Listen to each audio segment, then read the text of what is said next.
രാവിലെ എണീറ്റ ഉടനെ തന്നെ ചായ വേണം, അല്ലെങ്കിൽ കോഫി വേണമെന്ന് ആഗ്രഹിക്കുന്ന ആളുകൾ, അല്ലെങ്കിൽ അത് കുടിക്കുന്ന ആളുകളുണ്ടായിരിക്കുമല്ലേ.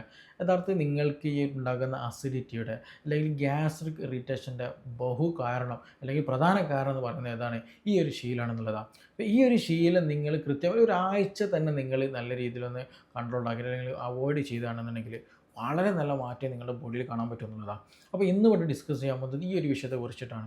എൻ്റെ പേര് ഡോക്ടർ സിറാജ്, QNB ഹെൽത്ത് കെയറിലെ മെഡിക്കൽ ഓഫീസറാണ്.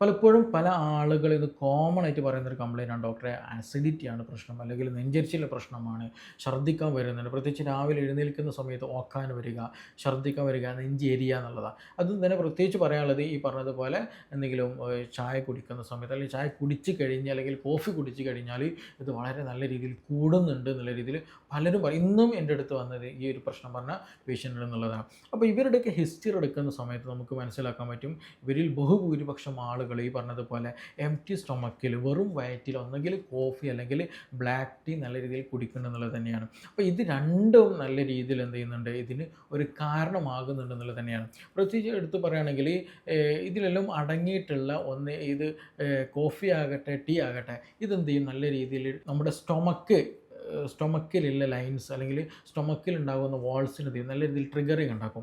ഈ ട്രിഗറിങ് കാരണമായിട്ട് എന്ത് ചെയ്യും, എക്സസ് ആയിട്ടുള്ള ആസിഡ് പ്രൊഡക്ഷനുള്ള സാധ്യത വളരെ കൂടുതലാണെന്നുള്ളതാണ്. അപ്പോൾ ചില ആളുകൾക്ക് ട്രിഗറിങ് കുറവായിരിക്കും, ചില ആളുകൾക്ക് നല്ല ഹൈ ട്രിഗറിങ് ഉണ്ടായിരിക്കും. അതായത് ചെറിയ ഒരു രൂപത്തിൽ അതെത്തുമ്പോൾ ഭയങ്കര സെൻസിറ്റിവിറ്റി ആയിട്ട് എന്ത് ചെയ്യും, ബോഡി ഈ ഒരു അസിഡിറ്റി പ്രൊഡ്യൂസ് ചെയ്യുന്ന ഒരു കണ്ടീഷൻ വരും എന്നുള്ളതാണ്.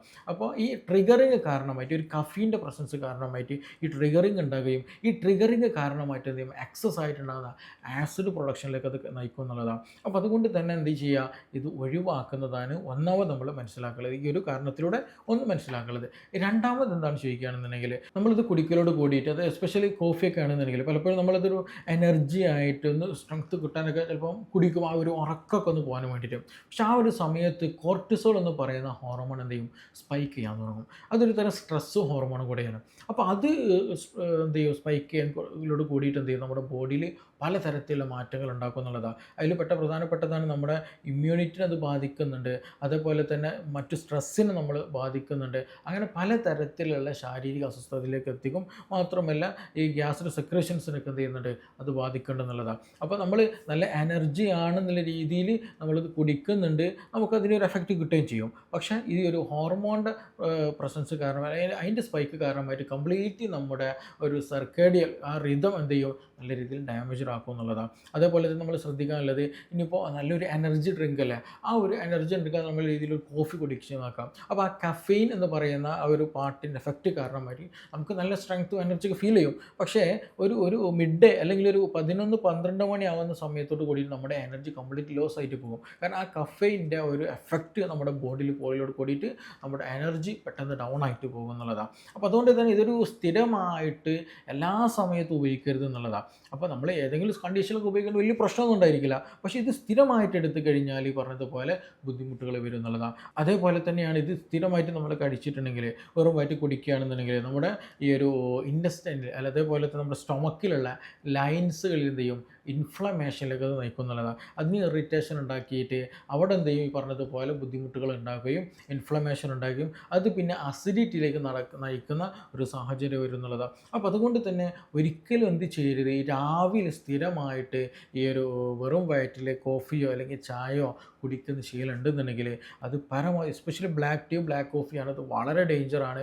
അത് നല്ല രീതിയിൽ നമ്മൾ ശ്രദ്ധിക്കേണ്ടതാണ്. അപ്പോൾ അതുകൊണ്ട് ഇത് കുടിക്കുന്ന ആളുകൾ മിക്ക ആളുകൾക്കും എന്ത് ചെയ്യും, ഈ പറഞ്ഞതുപോലെ നെഞ്ചരിച്ചിലും ഛർദ്ദിക്കാൻ വരലും ഓക്കാനും വരലും ഈ ഭക്ഷണം കഴിക്കാനൊക്കെ ഇറക്കാനൊക്കെ പ്രയാസം എന്ത് ചെയ്യും, ഇവരിൽ നല്ല രീതിയിൽ ഉണ്ടാകും എന്നുള്ളത് തന്നെയാണ്. അപ്പോൾ അതിന് പകരമായിട്ട് നമുക്ക് ചെയ്യാൻ പറ്റുന്നൊരു സംഗതിയാണ് ഈ പറഞ്ഞതുപോലെ നമുക്ക് എന്ത് ചെയ്യാം, ചെറിയ ഇളം ചൂടുള്ള വെള്ളം എന്ത് ചെയ്യാം, നമുക്ക് കുടിക്കാം. അല്ലെങ്കിൽ ഇളം ചൂടുള്ള വെള്ളത്തിൽ നമുക്ക് ചെറുനാരങ്ങ ചേർത്ത് കുടിക്കാൻ, അത് ഒന്നുകൂടെ നല്ലതാണ്. പിന്നെ നല്ല രീതിയിൽ അസിഡിറ്റിയും പ്രശ്നമൊക്കെ ഉള്ള ആളുകളാണെങ്കിൽ ചെറുനാരങ്ങ അവോയ്ഡ് ചെയ്യാം, അത് കുഴപ്പമൊന്നുമില്ല.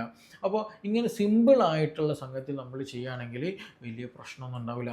അത് ഈ പറഞ്ഞതുപോലെ നമ്മുടെ നമ്മുടെ ഗട്ട് ലൈനിങ്ങിന് ഒരു ട്രിഗറിങ് ഉണ്ടാക്കിയിട്ട് മോഷൻ ഒന്ന് കൂട്ടാൻ, ശോധന ഒന്ന് ക്ലിയർ ആവാൻ, കുടലൊക്കെ ഒന്ന് ക്ലീൻ ആകാനൊക്കെ നീ അത് നന്നായിട്ട് ഹെൽപ്പ് ചെയ്യും. അതുപോലെ തന്നെ ചെറുനാരങ്ങയിൽ വൈറ്റമിൻ സി ഒക്കെ ഉണ്ട്, അത് ആൻറ്റി ഇൻഫ്ലമേറ്ററി ഒക്കെ കൂടിയാണ്. അപ്പോൾ അങ്ങനെ പല ഗുണങ്ങൾ എന്ത് ചെയ്യും അതിലൂടെ നമുക്ക് കിട്ടും. അതിൽ പറ്റുകയാണെങ്കിൽ നമുക്കൊരു തേനൊക്കെ ചേർക്കുകയാണെങ്കിൽ വളരെ നല്ലതാണ്. അത് ഇൻഫ്ലമേഷൻ കുറയ്ക്കാനും ആ ഒരു നീർക്കെട്ടുകൾ കുറയ്ക്കാനൊക്കെ എന്ത് ചെയ്യും അത് നല്ല രീതിയിൽ ഹെൽപ്പ് ചെയ്യും. നമ്മുടെ സ്റ്റൊമക്കിനും നമ്മുടെ ഇൻഡസ്ട്രിനും നമ്മുടെ ബോഡിക്കൊക്കെ അത് വളരെ ഹെൽപ്ഫുൾ ആയിട്ടുള്ള കാര്യം തന്നെയാണ്. അപ്പോൾ എപ്പോഴും വെറും വയറ്റിൽ ഇങ്ങനെയുള്ള ഡ്രിങ്ക്സുകൾ കഴിയും. അതേപോലെ തന്നെ നമുക്ക് എന്ത് ചെയ്യാം, ഈ ചില ആളുകൾ ഉണ്ടായിരിക്കും രാത്രി സമയത്ത് കിടക്കുമ്പോൾ എന്ത് ചെയ്യും ഈ ചിയാ സീഡ്സോ അല്ലെങ്കിൽ ഫ്ലാക്സീഡൊക്കെ എന്ത് ചെയ്യുക ഈ വെള്ളത്തിൽ കുതിർത്തിട്ട് വെറും വയറ്റിൽ കഴിക്കുക. അത് ഈ ഫൈബറൊക്കെ അടങ്ങിയതാണ്, അതിൽ ഒരുപാട് മിനറൽസ് ഉണ്ട്. അപ്പോൾ അത് കഴിക്കുമ്പോൾ നമുക്ക് മോഷൻ ഒന്ന് പ്രോപ്പറാകും, ദഹനത്തിന് അത് ഹെൽപ്പ് ചെയ്യും, മിനറൽസ് ഒരുപാടുണ്ട്, അങ്ങനെ പല ഗുണങ്ങളുണ്ട് എന്നുള്ളതാണ്. അതേസമയം നമ്മൾ ചായയോ കോഫിയോ കുടിക്കുകയാണെങ്കിൽ അത് കഫീൻ അടങ്ങിയിട്ടുണ്ട് അതിൽ, അത് മാത്രമല്ല കൂടുതൽ ഷുഗർ കണ്ടൻറ്റ് കൂടുതൽ അടങ്ങിയതും കൂടിയാണ്. അപ്പോൾ അതുകൊണ്ട് തന്നെ അത് കമ്പാരിറ്റീവ്ലി നോക്കുകയാണെന്നുണ്ടെങ്കിൽ അത് അത്ര ഗുണകരമായിട്ടുള്ള സംഗതിയല്ല. ഇനി അത് മാത്രമല്ല ഇത് സ്ഥിരമായിട്ട് എടുക്കുമ്പോൾ തന്നെ അത്യാവശ്യം നല്ല സ്ട്രോങ്ങിൽ കഴിക്കുന്ന ആളുകളുണ്ടാവും, ചിലപ്പോൾ ഇടവിട്ട് ചായയും കോഫി കുടിക്കുന്ന ആളുകളൊക്കെ ഉണ്ടായിരിക്കും. അതൊക്കെ ഈ പറഞ്ഞതുപോലെ ഗ്യാസ്ട്രിക് ലൈൻ ഇറിറ്റേഷൻ ഉണ്ടാകുകയും ഈ പറഞ്ഞതുപോലെ അവിടെ മുറിവുണ്ടാകാനും അൾസർ ഉണ്ടാകാനൊക്കെ അത് സഹായകമാകും എന്നുള്ളതാണ്. അപ്പോൾ നമ്മൾ എത്ര അസിഡിറ്റിൻ്റെ മരുന്ന് കഴിച്ചിട്ടും അല്ലെങ്കിൽ എത്ര ഗ്യാസിന് മരുന്ന് കഴിച്ചാലും ഇത് കംപ്ലീറ്റ് മാറില്ല. കാരണം അതിൻ്റെ തുടക്കം അതിൻ്റെ ബേസിക് എന്ന് പറയുന്നത് ഏതാണ്, നമ്മുടെ ശീലമാണ്. ഈ രാവിലെ എണീറ്റുള്ള വെറും വയറ്റുണ്ടാക്കുന്ന ചായ കോഫിയൊക്കെ തന്നെ കുടിക്കുന്ന ആ ഒരു ശീലം എന്ത് ചെയ്യുക നമ്മൾ പൂർണ്ണമായിട്ട് മാറ്റാൻ ശ്രദ്ധിക്കുക. അത് മാറ്റിയോട് കൂടിയിട്ട് എന്ത് ചെയ്യും ഈ അസിഡിറ്റിയുടെ പ്രശ്നങ്ങൾ നമുക്ക് ഒരാഴ്ച കൊണ്ട് തന്നെ നമുക്ക് എന്ത് ചെയ്യാൻ പറ്റും നല്ല രീതിയിൽ മാറ്റിക്കൊണ്ടുവരാൻ പറ്റും എന്നുള്ളത് തന്നെയാണ്. അപ്പോൾ അസിഡിറ്റി ഉള്ള ആളുകൾ, നെഞ്ചരിച്ചുള്ള ആളുകൾ, പ്രത്യേകിച്ച് രാവിലെ സമയത്ത് ബുദ്ധിമുട്ട് കൂടുതൽ ആളുകൾ നിർബന്ധമായിട്ടും ഈ പറഞ്ഞ കാര്യങ്ങളൊക്കെ ഒന്ന് ശ്രദ്ധിക്കുകയാണെങ്കിൽ തന്നെ നിങ്ങൾക്ക് നല്ല രീതിയിൽ പ്രയാസങ്ങൾ മാറ്റിയെടുക്കാൻ പറ്റുന്നതാണ്. അപ്പോൾ ഈ വിഷയത്തിൽ നിങ്ങൾക്ക് എന്തെങ്കിലും സംശയങ്ങളുണ്ട്, കൂടുതലൊക്കെ അറിയാൻ താല്പര്യമുണ്ടെങ്കിൽ താഴെ തന്നിട്ടുള്ള നമ്പറിൽ ബന്ധപ്പെടുക. നമുക്ക് മറ്റൊരു വിഷയവുമായി ബന്ധപ്പെട്ടിട്ട് വീണ്ടും കാണാം. താങ്ക്